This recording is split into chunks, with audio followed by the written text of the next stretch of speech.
Okay, so I know you're going to find this hard to believe, but I actually do not start every painting wet into wet. It is one of my most favorite ways to paint. It's kind of how I taught myself to paint, so it is my go-to, but I don't always do it. So this is one of those times where I'm not going to wet the page first, and I'm going to go straight in with paint. So I thought I would share it with you.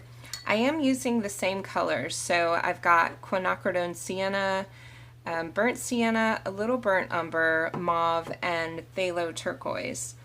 So I always start out with, no matter what I'm doing, I've always got wet paint. So you really want to get your paint good and wet. And because I'm going in with paint first, I'm going to think about where your shadows are going to be, and that's where I'll start. So I'm actually going to start in the body here. And this type of painting I tend to do fairly quick. So I'm really going to lay in layers quickly because I don't want anything to dry too quickly. So, and I'm remembering my shadows. So this is going to be my darkest area. I've just taken my brush, put it into my water, tapped it off a bit, and now I'm going to pull the color that's already there. So I didn't apply any new paint. I'm really just pulling the color that's already there where I want it to go. And I'm leaving a little space here in between this leg and that middle body there.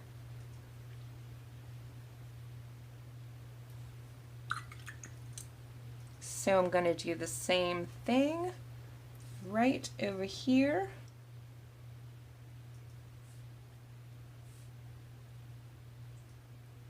Starting in with just paint, wet paint. Dipping my brush into the water, tap it off a little, and then using the paint that I already have on my brush and on my paper to fill that space in, just going quickly through. And I'm not necessarily worried that this area here is not the exact color I want it to be. That middle part there is the behind his legs. And it probably should be a little darker, but this is my first pass, so I'm not worried about any of that yet. So while this is still wet, I'm going to start working on the tail. I really want this to be bright and orangey back here, but once again, as we come to the end of the tail, I'm going to make it lighter and lighter. And you can see how when I paint this way also that I leave space in between. So I don't want these two places to merge. So I'm leaving a space in between the tail and the body.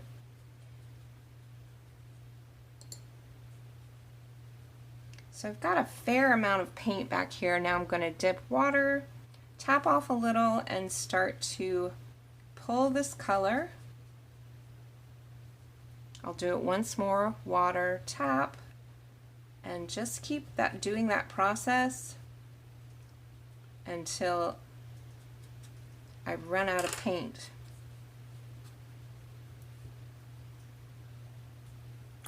Now I'm going to completely rinse, tap off, and kind of push that water back into the tail, completely rinse off again. I'm trying to get there to the point where I don't have much of any color at the end of this tail.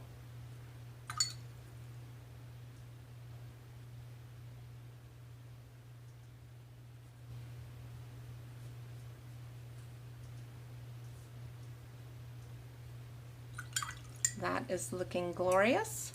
So now I'm going to start on the face. Same process. I've dropped down to just a slightly smaller brush. This is a little smaller area, so I'll have a little more control. But same thing, I'm going in with a watery mixture of intense paint, and I'm going to think about where my darker shades are going to go, and that's where I'm going to start.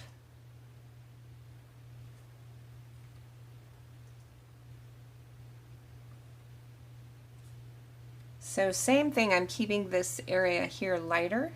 So I'm starting away from that with the more intense color. Rinsing, or not rinsing, grabbing some water, tapping off, and start to pull that color throughout my little guy here. I may need a little more paint through here.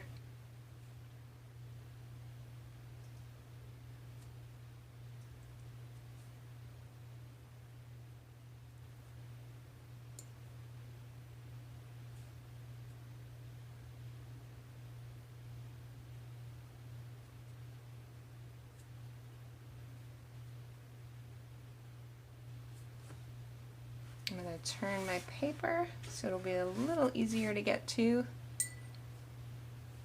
You have to be careful when you're doing all this too that you don't, this is my trick, so I put my hand right in that wet paper there. I am so good at doing that. And you can kind of see how quick this process is. It's not as fine-tuned as the other method, but it's a lot of fun. You just always need to keep in mind your darks and your lights and where you want those to go. So once again, I'm going to fade this out just like I did the tail. So I've rinsed off, dab, and I'm going to pull this color into his snout until I run out of color.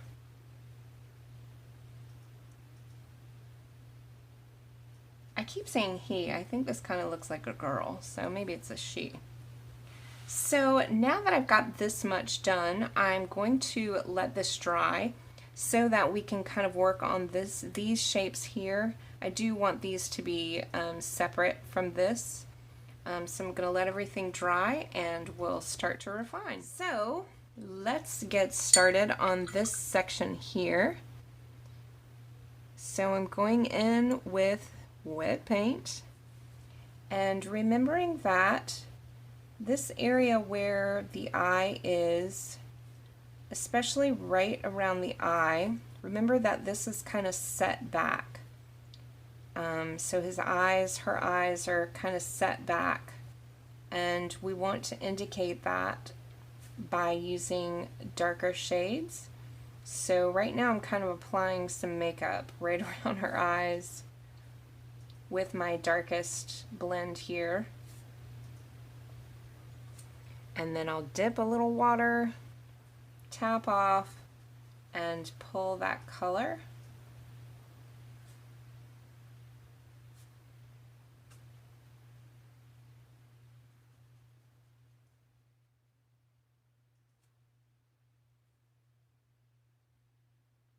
And do the same thing here, bringing it down around the nose.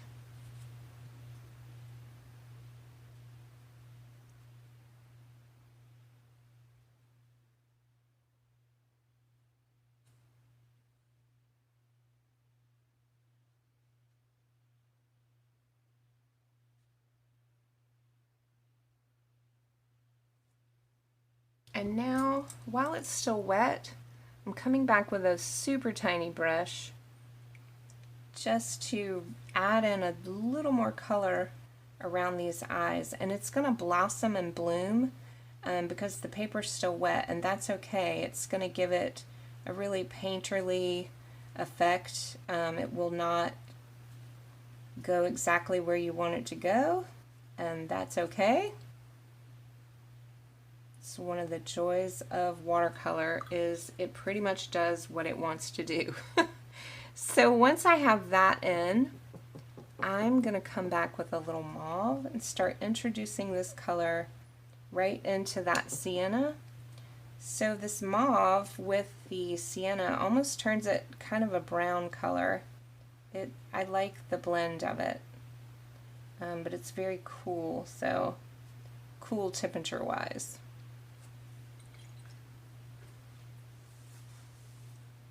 So if you want to clean up some of these edges, I take my brush, I rinse it off, dab it, and then I pull water out with my fingers. So you've almost got a dry brush, and you can come back and feather some of these edges. You might have to continually dry your brush off.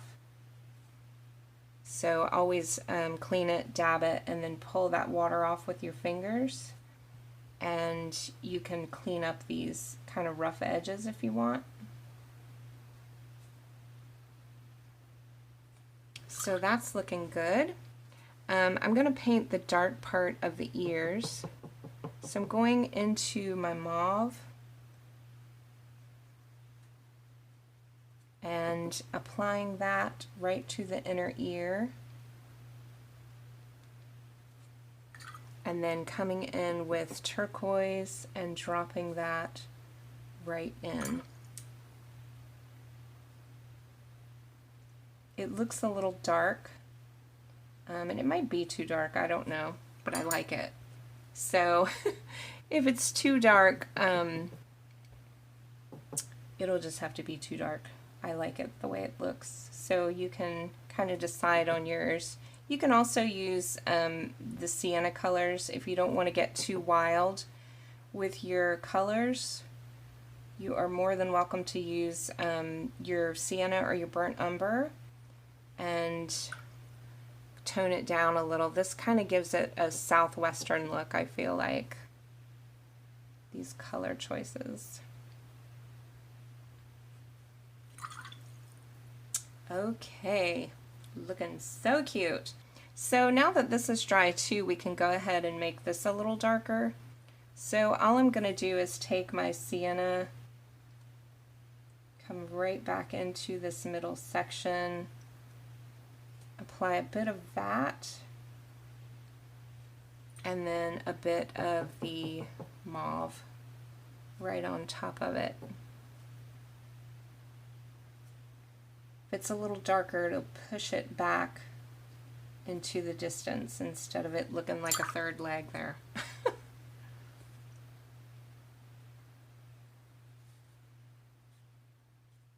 Okay, so once again, I'm going to let all of this dry and then we'll start on the white parts. Okay, so now we're going to work on the white cheeks here. And for that, I'm going to use mauve and the phthalo turquoise. So you can see how light the color is here. So you don't want to go too dark. And we kind of need to outline this little area here. So I'm going to do that first. And I'm really just outlining right where my pencil marks are in a light color. Then I'm going to come in with a little darker, rinse, dab off, and pull that color out. I do want it to be light, so try not to go too dark. I'm going to turn it this way to make it a little easier. I've rinsed, dabbed, sorry, and pulling this out.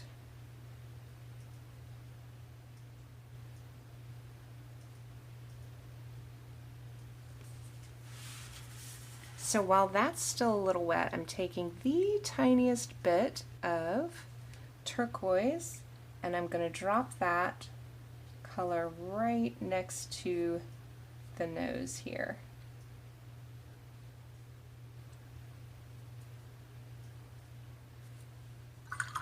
So I'm actually going to let this dry before I work on the ends, but that is looking so cute. Okay, so now I'm going to work on the edges, and it's the same process really. So I'm starting with a light mauve and applying that right to these tips.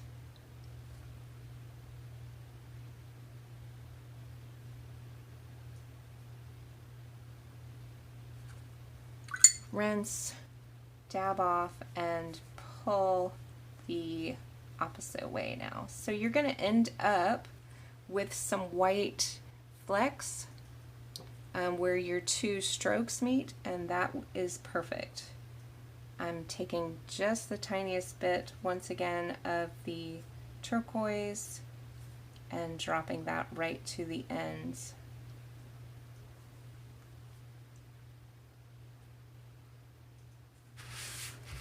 And I'll do the same thing on this side.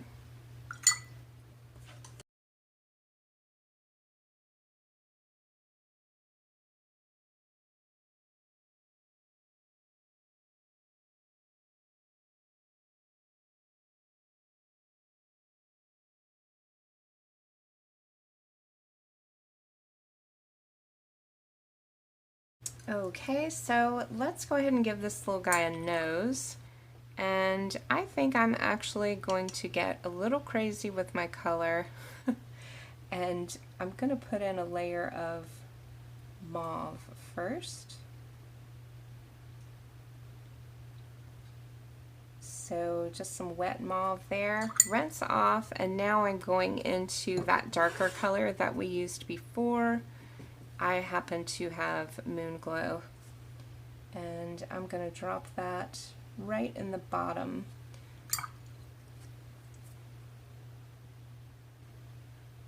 Let those two kind of mix and mingle.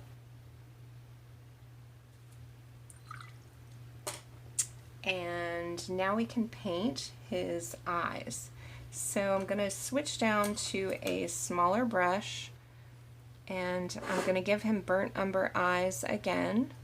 So a wet, light mixture of burnt umber, and I'm going to fill in the entire eyeball except for that white area there.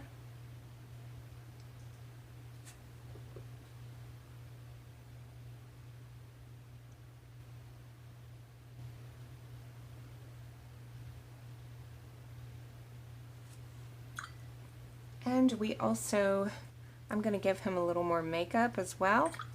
So maybe I'll start with some mauve. I've got my tiny brush, and I'm going to just go around almost like I'm giving a little bit of eyeliner right into the corners of the eye.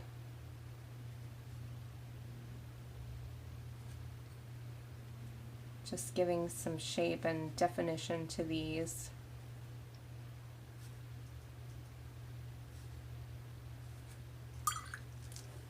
So we will let the eyeballs dry, and then we can come back in and add the pupil.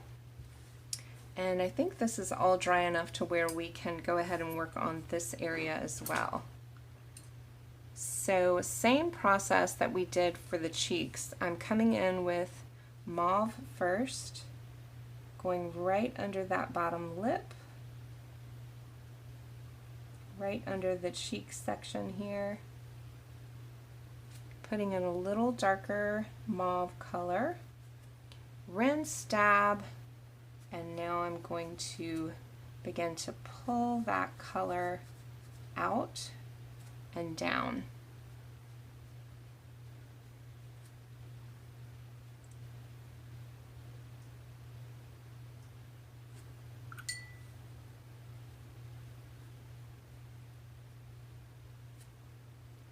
And take a tiny bit of my turquoise, drop that right in.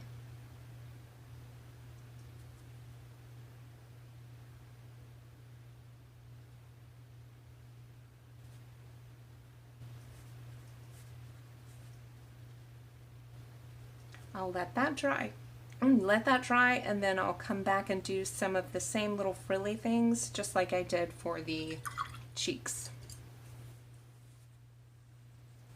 Okay, everything's dry enough that I can come back in and do the pupils, and I typically do everything in watercolor, but I really want to encourage you guys, use whatever you have.